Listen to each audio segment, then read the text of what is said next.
Hey everyone, I'm 25, female, and I am fuming. I'm pretty sure this will be the last time I will ever speak with my family, and I wanted to know if you guys would do the same if you were in my shoes. The main characters in the story: me, 25, female, my sister, Ellie, 23, female, and my mom, 47, female. Growing up, my mom was much closer to Ellie than she was to me. I suppose it was because I was much more masculine than both of them. I had different interests and different goals altogether. I was playing soccer since my middle school days, and as I grew older, I started to get more interested in other sports like volleyball and swimming. Eventually, I got a scholarship due to soccer, and that is how I ended up going to a university 4 states away. While I went away to university, Ellie decided that she wanted nothing to do with university or higher studies. She is a high school dropout, and she is proud of that. Since her first years of high school, she was much more focused on having romantic affairs with people, and somewhere, our mom instigated her to keep doing this. In my mom's eyes, the best thing a girl can do is to have several men doting on her because it is far more likely to have a better life with admirers than when you settle down with someone. My parents separated because of my mom's strong opinions about what a man should be and how a man should act. My dad was an emotionally mature, available guy, which was too much for her. When my parents separated, I was the only one who was in touch with my dad. Ellie believed every word that Mom had fed her and decided that Dad was indeed a wuss. And she would be much better without a father figure in her life because he was not much of a father to us anyway. I can't say I agree with her opinions about him. I tried to correct her opinions about our dad, but she was not interested in that relationship at all. In her eyes, he dug his grave when he decided to burden Mom with his emotional needs. Her strange notions about masculinity and male mindset really bothered me. Somewhere, I felt that she was growing up to be a bit more man-hating, but that was not all. When Ellie was out having romantic relationships, I was busy working on my university degree. Since I was focusing on my degree and my soccer scholarship, I did not have time to date. That bothered Ellie and our mom to no end. In their eyes, what worth do I have if I cannot marry someone worth good money? It was strange hearing them say those things. My mom even went as far as to give me terrible dating advice, which included how I should hit the place where men feel weak and then console them so that I can manipulate them. How I have to manipulate someone to have them stay with me, have them be with me, have them like me. Her words were so strange to me. Her pieces of advice were so alien. I thanked her for them and proceeded to never follow them. When I was 22, I met someone in my master's course. We started dating, and eventually, when I was 24, we were engaged to be wedded. Because of my mom's strange notions about what a woman must do to keep someone in her life, I decided it would be better if I hid the existence of my boyfriend until we were engaged. My dad was very much aware of my boyfriend and had met him quite a few times before we got engaged. After informing my dad about my engagement, I decided that it was time to take my fiance to my mom, so I did. The meeting did not go as I had planned. At first, when I brought him home, my mom was extremely happy, but not because he was my fiance. Oh no. Mom did not let me finish introducing him. I had only said his name, and Mom said that finally I have come around as a sister because he is the perfect man for Ellie. I should have told her and Ellie about this before. I was too stunned to speak, and so was my fiance. We both watched as Ellie jumped around in skimpy outfits, not even trying to hide the fact that I was right there. Even if my fiance was not my fiance and was just a friend, this was extremely inappropriate behavior. I finally caught my breath after 5 minutes of this drama and decided to set the facts straight. I showed them my ring and told them that he is my fiance, and I would have appreciated it if my mom, for once, cared about my happiness instead of Ellie's. Hearing that, my mom took a good look at my fiance's face. After taking a good look at his face, my mom told me that she cannot give her blessings for this marriage. I could not believe my ears. I was shocked and hurt. I was feeling way too many things at that moment, to be honest. But accepting her opinions, I left the house with my fiance. He asked me if I wanted to still marry him, as he knew that I cared about her opinions. I told him that I loved him. I saw my future with him, and if I wanted to get married, it would be with him and no one else. With that, we decided to proceed with the wedding planning. The planning took us about 2 months, and finally my wedding day was here. I was in my wedding dress, feeling like I was on top of the world and everything. Dad came and he was walking me down the aisle when there was a commotion. My mom and Ellie barged in despite the security. Ellie was wearing a wedding dress that had belonged to my mom before. My mom called me to stop the wedding. Mom approached me and told me that I should not marry my fiance. Why? Because Ellie deserves this more than I do. Ellie deserves a sweet husband who earns money and can take care of her while she lives out her homemaker dream, unlike me, who is a masculine woman. My mom dug into the dress that I was wearing, saying how even the dress I was wearing would look better on my sister because I have developed biceps and triceps, and the only thing that is stopping me from being a man is the lack of facial hair. Mom even asked my fiance what type of a woman he wants in his arms. A woman who is dutiful, or a woman who would rather spend her free time chasing a ball. It was hurtful, embarrassing, and humiliating to be on the receiving end of such words from my mother. I could not even defend myself. Since I was quiet, my mom took it as a sign of me accepting demands and told me to get down from the altar and let Ellie step in. That was when my fiance reached out and grabbed my hand. He told my mom to leave because she was not welcome here, and neither was Ellie. He said he wanted to spend the rest of his life with me, a woman he can play soccer with, than Ellie, someone he does not know and does not like. Mom's face fell. She asked me to say something, and all I could muster was for her to leave. Making a disgusted face, my mother made her way out of the venue, barely hiding her hatred toward me. Ellie followed my mom out of the venue, quite upset about it. I could barely focus on the service, and the wedding was delayed for half an hour. Once I was feeling better, I finally got to marry the love of my life. Once the ceremony was done and I was finally alone, I broke down.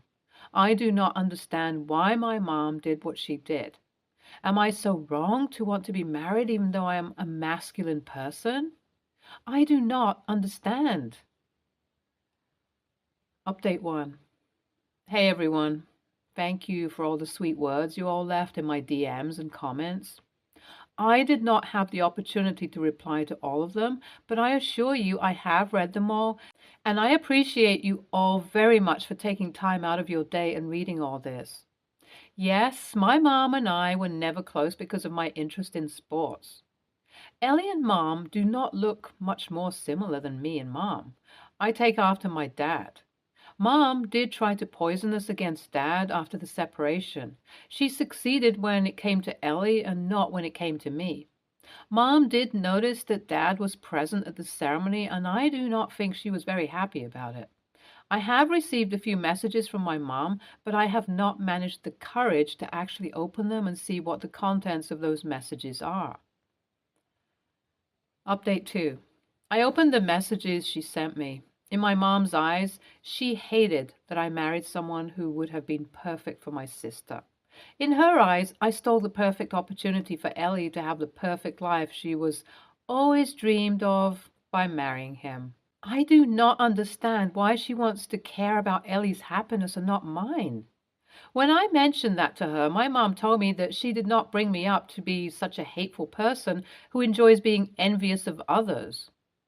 I can't say I can make a lot of sense out of what she said, but I knew that whatever she was saying was to hurt me, and I had no reason to sit and tolerate what she was throwing my way. So I decided to block her. I have never thought about taking a step as drastic as that, However, standing where I am currently standing, I felt like that would be the best call of action. I have blocked my mom for now. Update 3. Since I have blocked my mom, Ellie has decided to slander me over the internet. She posted several posts making me the villain who stole her boyfriend when that was not the case. Luckily, my father and his side of the family knew about my ongoing relationship with my husband, so they did not believe any of her words. My mother's side of the family was a different story altogether.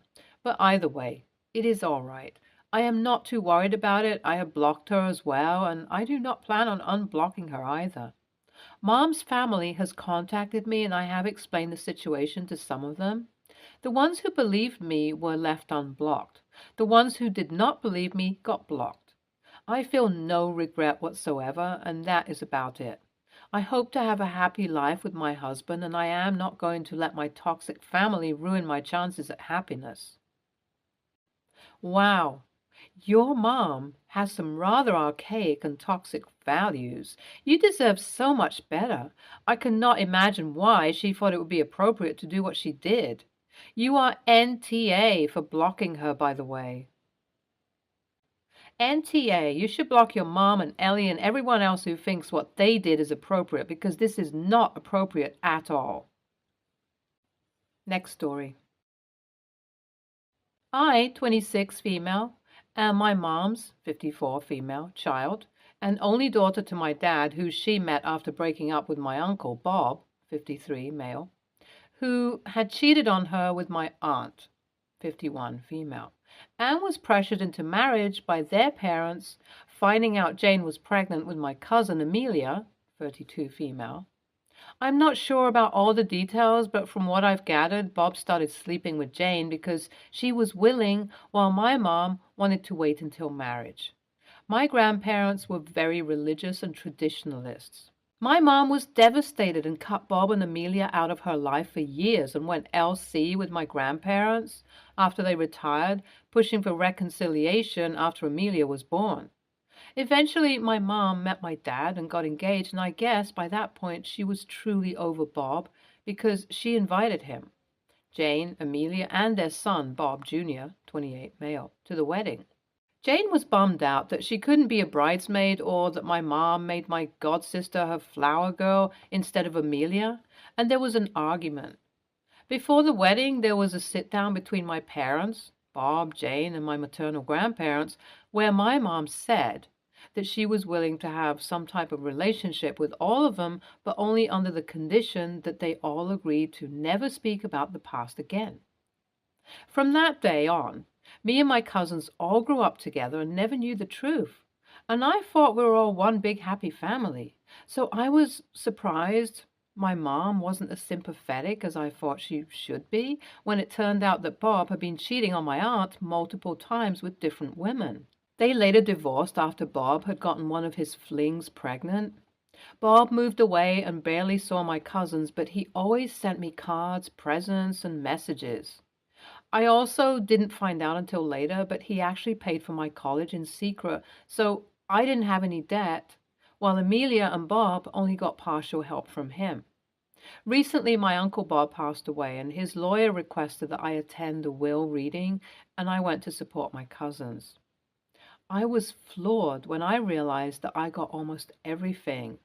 That's when the secret came out, and it was revealed that Bob never got over my mom, was still in love with her, and always as me as the daughter that should have been his. It took me getting a DNA test to prove that I was my father's daughter to convince everyone that my mom never slept with Bob. And during that time, my cousins and Bob's other children said some really nasty things to me. After some time had cooled off, I looked at the total value of my share of around $400,000 after fees and agreed to just give 50% to my cousins. They weren't happy and felt that as Bob's legal children, they should get everything. Wouldn't hear about accepting any less and called me a greedy witch with a B. AITA? Edit. Just to be clear, neither my mom, dad, or I knew that Bob was the one who gave me money for college because when I was applying for stuff, Bob sent me a link to an organization that a friend of his knew about, that gave money for school. The place seemed legit and asked me to show my college acceptance letter along with a 300 to 500 word personal statement and a copy of my transcripts, and that I'd find out in about 2 weeks if I got it. After he got the stuff I sent, Bob Googled the average of the school I was going to and mailed me a check for that amount. The check was sent to a P.O. box that I had, and that's how Bob would send me the money every year. Edit 2. Also, Bob did leave his children something. Amelia got $20,000. Bob Jr. got $10,000 plus a car. Bob's other son, $10,000 plus his other car. Bob's other daughter got ownership of his small beach house. She's the only one who lives in the same state as it. You see how you're willing to give them 50% of something given to you out of your control, yet they want you to have nothing? Cut them out and give them nothing. You'll never be able to do enough. If it weighs on your conscience, then maybe 10 to 20% for them to split, but make everything formal with a lawyer. Agree to nothing and give nothing without it being in writing from a lawyer. You don't communicate it. Your lawyer does. If you aren't willing to get a lawyer, then let it go. It'd be too messy otherwise. NTA. NTA, don't give them a dime. Bob's money, Bob's decision. Next story. I, 22, female, am my mom's, 40, female, oldest child. She has another daughter named Andy, 4, female, that she and her wife, Ella, 38, female, had together shortly after they got married. I'm not very close with my mom. My bio dad wasn't the best person, and I know that in her eyes, I was just a reminder of him. When I was 8, she sent me off to live with my grandmother, and really the only time I ever heard from her was when she'd send money for me every few months. I spent a very large portion of my childhood wondering why she didn't want me, or why she never seemed to even like me. I would always create reasons as to why, convincing myself that I must have done something wrong. Before Andy was born, and my mother and I had sort of started to speak more than we had previously, my therapist suggested that I just sit my mom down and talk to her directly. Instead of wondering what the answers were, I could just hear them from the source. My mom told me that she sent me to live with my grandmother because she couldn't stand being near me. Me being out of her sight made it easier for her to pretend I didn't exist, which then made it easier for her to go on with her life and heal. I don't blame her for feeling that way. Like I said, my bio dad isn't a good person, and I get why she couldn't handle being my mom. I don't necessarily forgive her because I was a kid and I deserved better, but I also don't hold her totally responsible because I know she was going through a lot. I'm not sure how much her wife Ellen knows about our history, but she has been very clearly trying to get my mom and I to reconnect. I guess she wants me to know Andy. Maybe they both do, but I'm not sure. My mom asked me to meet her for coffee to talk.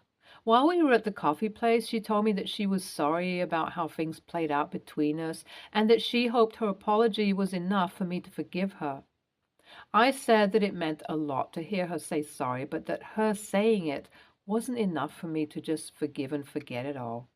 I understand her and I empathize with her, but I can't forgive her. After I left, she ended up texting me and telling me how unfair I was being, to tell her that her sorry wasn't enough. She said it took a lot for her to get to the point where she could own up to this, and me just saying it essentially meant nothing really hurt her feelings. In her last text, she said that I didn't have to outright say I can't forgive her, especially since I do seem to want to have some sort of relationship with her.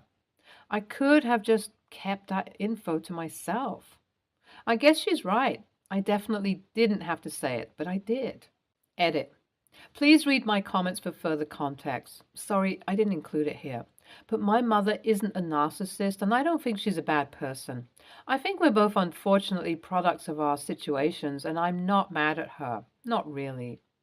I don't like that it happened, and I wish that I could change it, but I obviously can't. I recognized that she was hurt, but I also recognized that I was a child. And while her hurt explains why my childhood was the way it was, I know it doesn't entirely excuse it. NTA, but your mom is. It's a mystery to me how parents can cause actual trauma to their children and then get mad when they're held accountable for it. It's good that she's trying to reconnect, but that doesn't mean you owe her anything. That doesn't cancel how much she has hurt you.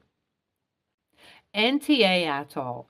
Your assessment of her actions is profoundly empathetic and kind, considering she abandoned you. Her excuse is insufficient. I have two children by two husbands, 16 years apart, both of whom strongly resemble their abusive dads, and I did not abandon them. From what you said, all you're asking for is for her to acknowledge the depth of what she did. I'm sorry she's still being selfish. I hope you find all the love and acceptance you deserve. Stay tuned for more stories from our girl relationships. All right, everyone's presentations are done. Nick, the manager, said as he tried to move the discussion forward. Excuse me, I haven't. I recently found out something. Nick interrupted me and began to speak. There's apparently someone in this department who didn't graduate high school and is just a part-timer. Meetings should be for employees only. Absolutely right. His lackey, Mike, of course, agreed with Nick. I'm leaving. After leaving the meeting room, I started to shut down my computer. I noticed that an email had arrived, not in my personal inbox, but in the company's shared email. Thinking, there's no point in speaking up, no one will listen, I went home quietly. The next day, I heard a commotion from Nick's desk. He was staring at his computer screen, his face pale. Nick! Is something wrong? Mike looked at the screen with him. And he turned even paler than Nick. Why is he so angry? Knowing the reason for Mike's distress, I thought to myself, serves them right. My name is Adam. My mother passed away when I was in the 9th grade, and I was raised by my father. Well, you could hardly call it being raised. After my mother passed, my father changed. He drowned his sorrows in alcohol, and though he still went to work, he squandered our living expenses on horse racing. Because of that, I had to start working part-time as soon as I entered high school. Every month, I went to the convenience store with bills in hand that couldn't be auto-deducted from my father's account. Even though I endured it because I didn't want to be alone, I reached my limit in my second year of high school and dropped out. I found a live-in job at a distant inn. Thank you for everything. The day I left home, my father, still staring at the TV, spoke. Take care. That was our last conversation. Back then, 18 wasn't the age of majority, so I needed my father's permission to work, and I couldn't hide my place of employment. Yet, my father never visited me even once. I kept working just to survive, and before I knew it, I was 42. Years of hard work paid off, and I was transferred to the headquarters. I was thrilled to be recognized by the company, as I thought I'd be working in the field until retirement due to my lack of formal education. Listen up. Our work can change the future of our employees. Don't drag us down. On my first day after the transfer, Nick, dressed in an expensive suit, spoke sternly. There was a reason for this. Our inn was located in a prominent tourist destination, known so well that everyone in the state could sing its commercial jingle. At its peak, we had 5 locations within the state. But that was long ago. Due to financial difficulties and aging facilities, only the place where I had worked for many years and the original establishment remained. I was prepared to lose my job anytime, but now there was a glimmer of hope. With the rise of social media, the tourist area where the inn was located started gaining attention again. Depending on how hard the sales department, where I was transferred, worked, we could either thrive or be forced to give up this prime location to the new hotel chains continuously popping up. For Nick, who had switched careers from another industry to strengthen our sales, this was a battle he couldn't afford to lose. I understood why he had to be strict. I will do my best. Nick sneered at my enthusiastic declaration. Did you not hear what I said? I'm sorry. I thought I was listening carefully. Out of habit from years of customer service, I apologized reflexively, though I had no idea what had offended him. Someone was watching me with a smirk. In this department, there are those who are expected to excel and those who have been shoved here because they have nowhere else to go. You are the latter. It was Mike, the section chief. He's 7 years younger, at 35. But he was called to headquarters much earlier than I was and had been moving around within the headquarters ever since. I'm not jealous, but I can't accept that he's my boss. Graduating from a prestigious university, he has an unusually high pride and caused many problems as a newbie, making things very difficult for me when I was the front desk leader. When I found out Mike was transferred to the sales department a month before me, I was disheartened. Mike is right. With just a middle school diploma, there's not much you can do. Don't even think about achieving results. As if I didn't exist, Nick remarked, "I'm thirsty." Mike eagerly ran to the coffee maker. It seems Mike is Nick's lackey. I regretted being happy about my transfer to headquarters, wishing I had stayed on site forever. Send a direct mail to every company on this list by the end of the day. Nick only assigned me tasks that even a new graduate could handle. What? There are over 1,000 companies. You want me to send to all of them by today? Yes, if you and your fellow misfits split the work, even those with nowhere else to go should finish by today. I glanced at the employees typing away expressionlessly. They were worn out from customer service, only thinking about leaving on time, or were women reassigned after having children, with zero motivation for work. Even Sam, a new graduate from the same university as Mike, who was supposed to be among the expected achievers, had no enthusiasm for the job, having joined the company wanting to do customer service. I don't care what they say, I plan to quit anytime, he said. Only Nick and Mike were highly motivated, making all the decisions between the two of them. I originally only wanted to work at the inn to survive and had no particular attachment to this job. I swallowed my words, thinking I had no right to reprimand them. About a month after the transfer, Nick told us with a frustrated look. To commemorate the 50th anniversary, we've decided to create a plan exclusive for one group per day. Originally, Mike and I were supposed to come up with it, but our president, Mr. Thompson, insists on hearing everyone's opinions. So, you all get a chance. As Nick explained, Mike began handing out prints. Make sure not to embarrass Nick. If your ideas are half-baked, you'll have to redo them. It seemed that they had printed his handwritten notes by Mr. Thompson, which included several questions and a section for free responses. It made sense why Nick had to seek our input, given that all responses had to be submitted to Mr. Thompson. We were given a week to think about it, and a meeting was scheduled to compile our ideas. My plan is to let guests enjoy both the old and modern America. Nick began the presentations. Guests would watch a master confectioner at a nearby traditional sweet shop make sweets in front of them. The welcome drink would be premium tea in a bottle. Nick's plan was certainly attractive. After his presentation, Nick called on us to present in the order we were seated. Just as I stood up for my turn. All right, everyone's presentations are done. Excuse me, I haven't. I recently found out something. Nick interrupted me. There's someone in this department who didn't graduate high school and is just a part-timer. He was likely talking about me. I joined the company as a part-timer and was made a full-time employee when I turned 20. That was 20 years ago, so Nick and Mike probably had no chance to know until recently. Meetings should be for employees only. Absolutely right. After that, Nick kept creating opportunities to solicit everyone's opinions, purposefully excluding me from speaking. The meeting unexpectedly heated up and went past the scheduled end time. A few people asked to leave, and the discussion continued with the remaining few. Still here? Normally, you'd leave in that situation. Though I had no attachment to the job initially, hearing kind words from customers made me want to make them happier. For someone like me, with nowhere to go, the inn was my home and customer service was my life. I felt pathetic about my current self. I'm leaving. I left the conference room and started shutting down my computer. I noticed an email had arrived, not in my personal inbox, but in the company's shared email. Thinking no one would listen to what I had to say anyway, I quietly went home. The next day, while preparing the DM as instructed, I heard a commotion from Nick's desk. In his haste to stand up, he hit his knee on the desk. He stared at his computer screen, his face pale. Nick! What's wrong? Mike, thinking he should be the first to rush over, approached Nick while still wearing his coat. He peered at the screen with Nick. And he turned even paler than Nick. Why is he so angry? Who is responsible for this company? Nick, more irritated than ever, asked, and Mike answered without checking. Probably Sam. Sam wasn't there because he was attending a morning training session for new hires.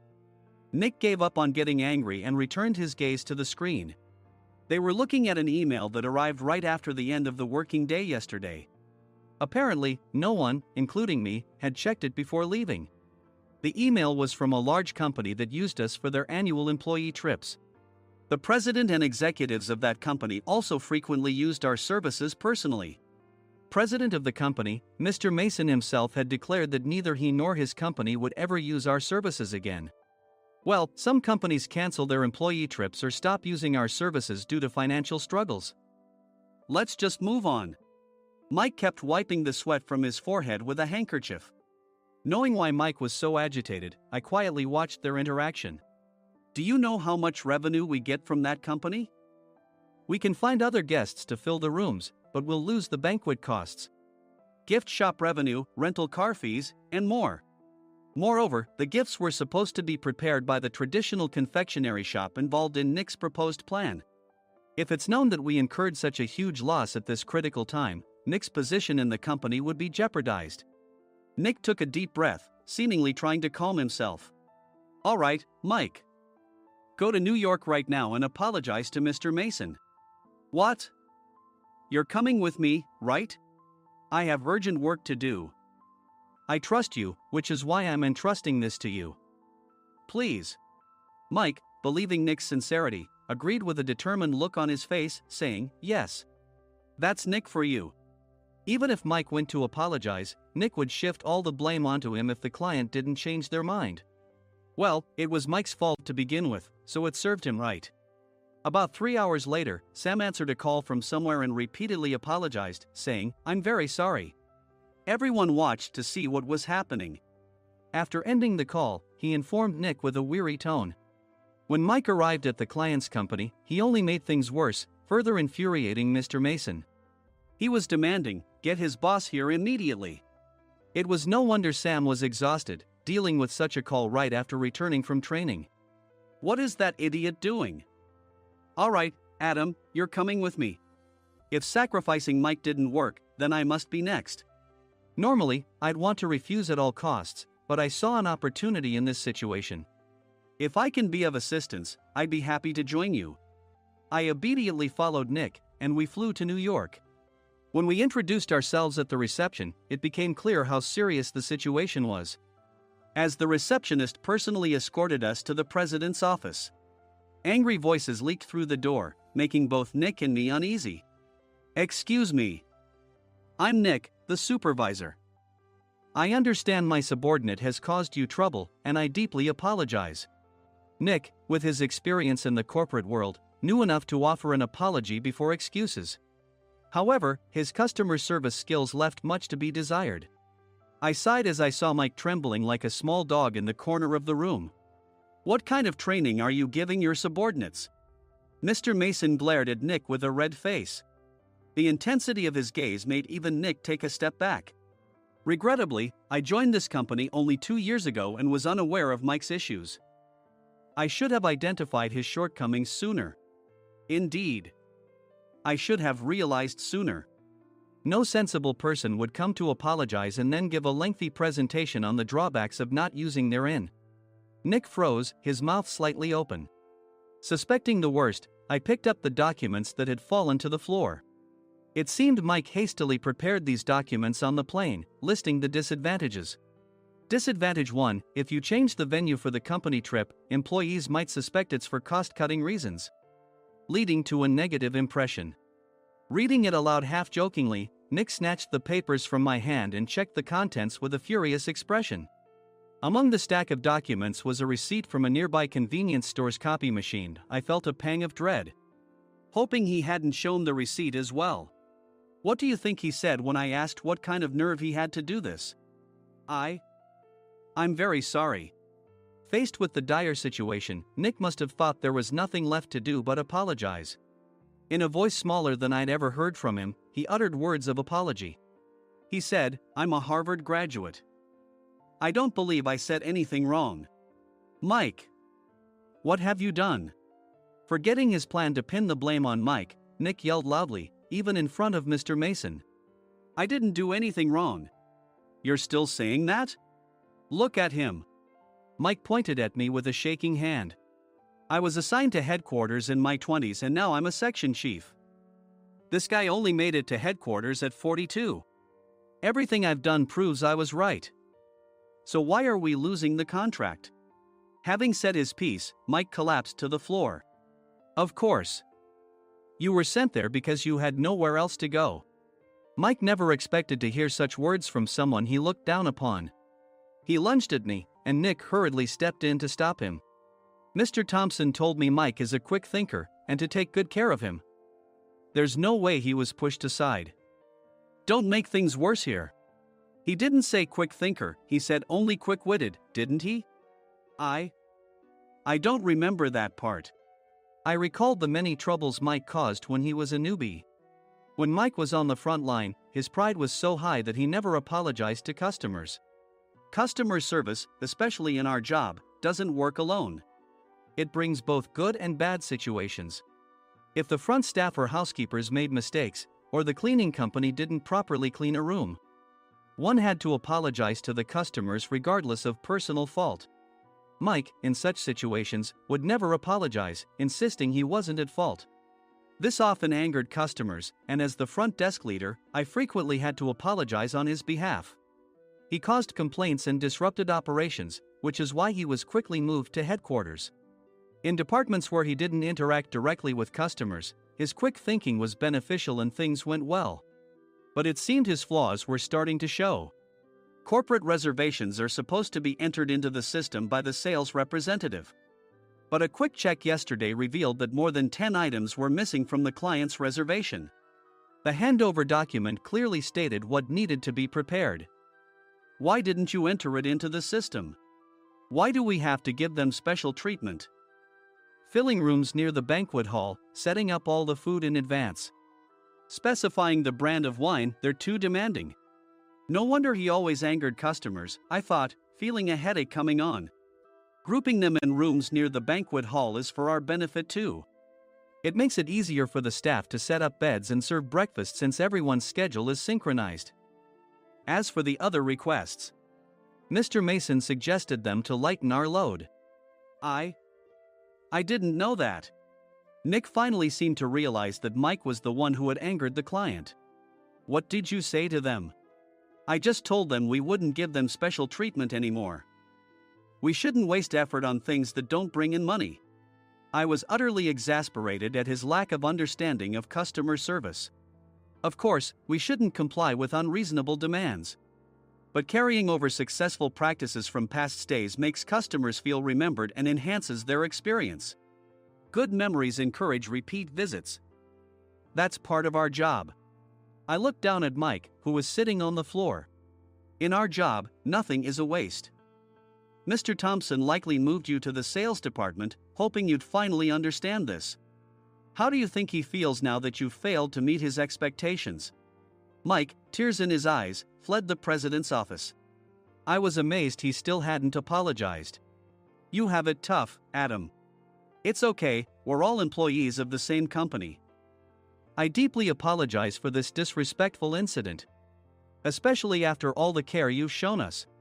If it weren't for you, Adam, I really would have stopped staying here. When I heard you were moving to the sales department, I was willing to reconsider if you handled it. Seeing us talk so amicably, Nick's face contorted. Do you two know each other?